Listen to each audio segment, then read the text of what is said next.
बिस्मिल्लाहिर्रहमानिर्रहीम। एक औरत ऑपरेशन के कमरे में दाखिल हुई ताकि उसका बच्चा पैदा हो और उसी दौरान उसकी रूह कब्ज़ कर ली गई और उसने एक खूबसूरत बेटे को जन्म देने के बाद वफात पाई।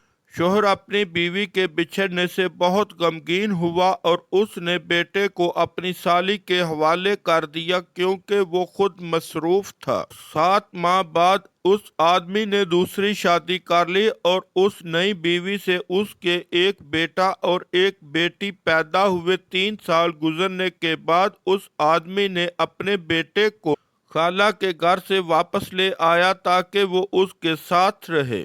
बीवी ने अपने बच्चों का ख्याल रखा लेकिन उस बच्चे का ख्याल ना रखा। उसने उसके साथ सख्ती बरती और उसको माफ ना किया। अक्सर औकात उसको अकेला खाना दिया जाता।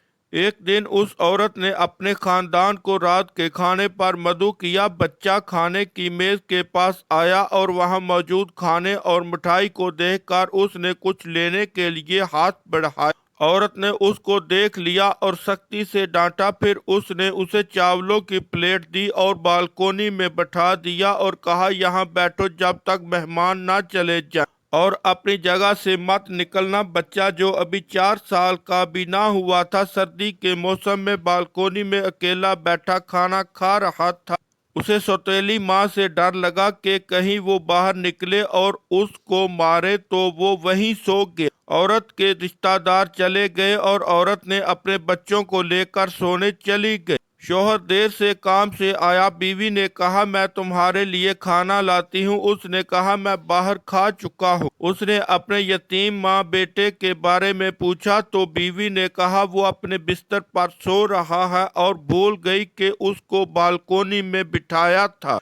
शोहर सो गया। सोते में उसने अपनी मरहूम बीवी को ख्वाब में देखा जो कह रही थी, अपने बेटे का ख्याल रखो। वो आदमी घबरा कर उठा और बच्चे के बारे में पूछा। बीवी ने कहा, वो अपने बिस्तर पर है। वो आदमी सो गया। फिर उसने अपनी मरहूम बीवी को ख्वाब में देख जो कह रही थी, अपने बेटे का ख्याल रखो। आदमी ने दोबारा पूछा। बीवी ने कहा, आप बात का बतंगड़ बना रहे हैं। बच्चा अपने बिस्तर पर सो रहा है, फिक्र ना करें। आदमी तीसरी बार सोया। फिर उसने अपनी मरहूम बीवी को देखा जो कह रही थी, अब तुम्हारा बेटा मेरे पास आ गया है। आदमी घबरा कर उठा और बिस्तर में बच्चे को देखा, वहां नहीं मिला। फिर उसने घर के हर कोने में उसको तलाश किया, नहीं मिला। उसने बालकोनी का दरवाजा खोला तो देखा बच्चा सर्दी से कांप रहा था। उसने अपने जिस्म को लपेट रखा था और सर को घुटनों में छिपा रखा था। बच्चा जर्द चेहरे के साथ बेहरकत पड़ा था। बाप ने उसको हिलाया तो मालूम हुआ कि वो इंतकाल कर चुका है। उसके हाथ में चावलों की प्लेट थी। कुछ खा चुका था और कुछ छोड़ दिया था क्योंकि वो उससे मिलने वाला था जो उस पर रहम करेगी। अपनी माँ से मिलने वाला था। खुदा के वास्ते अपने बच्चों और दूसरों के बच्चों के साथ रहम दिली से पेश आएं।